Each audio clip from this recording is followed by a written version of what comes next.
हमारा इम्तिहान लेने के लिए कभी कभी ज़िंदगी में जीत की खुशियाँ भी मिलती हैं और हार का सामना भी करना पड़ता है। ये निर्भर हम पर करता है कि हम उसका सामना कैसे करें। जीत कभी भी मेहनत करे बिना नहीं मिलती और नहीं कभी मिल सकती।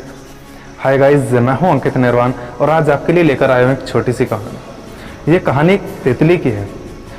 एक बार एक बायोलॉजी के टीचर अपने स्टूडेंट्स को पढ़ा रहे होते हैं कि कोई भी कैटरपिलर अपने खोल से बाहर निकल करके तितली में कैसे तब्दील होती है। कैटरपिलर बोलते हैं तितली का एक वो छोटा सा रूप जिसमें वो जन्म लेती है। उसके चारों तरफ जो झिल्ली में वो पैक रहती है। उसके बाद उन्होंने उस तितली सामने रखी, कैटरपिलर सामने रखा, उसको वहीं छोड़ दिया और उन्होंने छात्रों को आगाह किया, बताया कि कुछ ही टाइम बाद, कुछ देर बाद ये जो कैटरपिलर है वो तितली में कन्वर्ट हो जाएगी। कैटरपिलर यानी कि जो तितली बनने वाली है वो तितली अपने खोल से बाहर निकलने की बहुत संघर्ष करेगी, कोशिश करेगी, प्रयास करेगी, तब कहीं जाकर वो तितली में तब्दील होगी। और ऐसा कह करके उन्होंने तितली को रखा बच्चों के सामने और वो क्लास से बाहर चले गए। छात्र इंतजार करते रहे कि कब तितली में तब्दील हो, कब नहीं। कुछ टाइम बाद जब वो तितली, उन्हें दिखा कि तितली प्रयास कर रही है, संघर्ष कर रही है उस अपने खोल से बाहर निकलने के लिए, तो उनमें से किसी एक छात्र को उस पर दया आ गई थी। उसने अपने अध्यापक की बात ना मानते हुए उस खोल को तोड़कर निकलने वाली, निरंतर कोशिश करने वाली तितली की मदद करने का फैसला किया। उसने खोल को तोड़ा और तितली बाहर निकल गई। लेकिन कुछ ही टाइम बाद तितली मर गई। और ये हुआ इस वजह से क्योंकि तितली को और ज़्यादा मेहनत नहीं करनी पड़ी थी। जब शिक्षक आए और उन्होंने देखा कि जो भी घटना घटी, उन्होंने जब बताया, सुना उन्होंने कि क्या क्या घटना हुई है अभी, तो अब उन्होंने छात्रों को बताया था कि जो तुमने इसकी हेल्प करी है वो सबसे बड़ा इसका घातक हथियार था। यानी कि इसके लिए बहुत ही ज़्यादा वो एक तरीके से अगर कहें तो नुकसानपूर्ण था। क्योंकि जो वो संघर्ष करती है अपने खोल से बाहर निकलने के लिए, वो संघर्ष वो अपने पंखों को मजबूत करने के लिए होता है।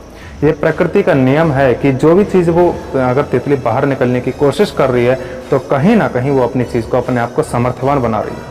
लेकिन बच्चे ने उसकी हेल्प करके उसको संघर्ष करने का मौका नहीं दिया, उसको मेहनत करने का मौका नहीं दिया, जिसकी वजह से वो तितली मर गई और उसमें कमजोरी आने की वजह से, पंख कमजोर होने की वजह से वो मर गई। ठीक यही नियम हमारी असल ज़िंदगी में भी लागू होता है और करना भी चाहिए।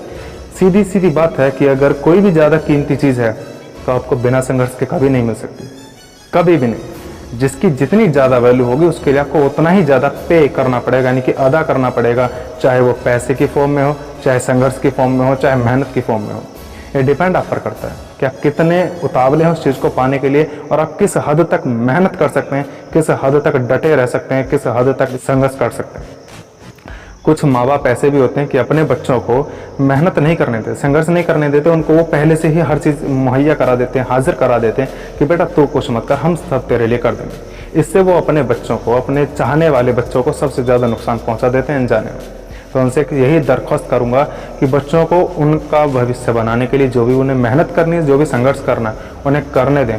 उन पर कोई भी ऐसी चीज़ ना दें कि हाँ तू मत कर, हम करके दे देंगे। इससे बच्चे का भविष्य बर्बाद होता है। उसकी खुद की शक्ति जो है, वो जो ताकत है, जो उसके संघर्ष करने से जो उसको ज्ञान मिलने वाला है, वो सब उसका कम हो जाता है और उसका भविष्य बिगड़ जाता है। इसी के साथ एक छोटी सी इससे सीख मिलती है कि कभी भी किसी भी चीज़ को पाने के लिए तुम्हें संघर्ष तो करना ही पड़ेगा, अदा करना ही पड़ेगा, चाहे कुछ भी हो, किसी भी हद तक हो, अदा करना पड़ेगा अगर तुम्हें कोई चीज़ चाहिए। बने रहिए हमारे इसी चैनल के साथ और मैं आपके लिए कुछ ही दिनों में ऐसी वीडियोज़ लाता रहूँगा। तो ज़्यादा से ज़्यादा शेयर कीजिएगा, सब्सक्राइब कीजिएगा। तब तक के लिए जय हिंद, जय भारत।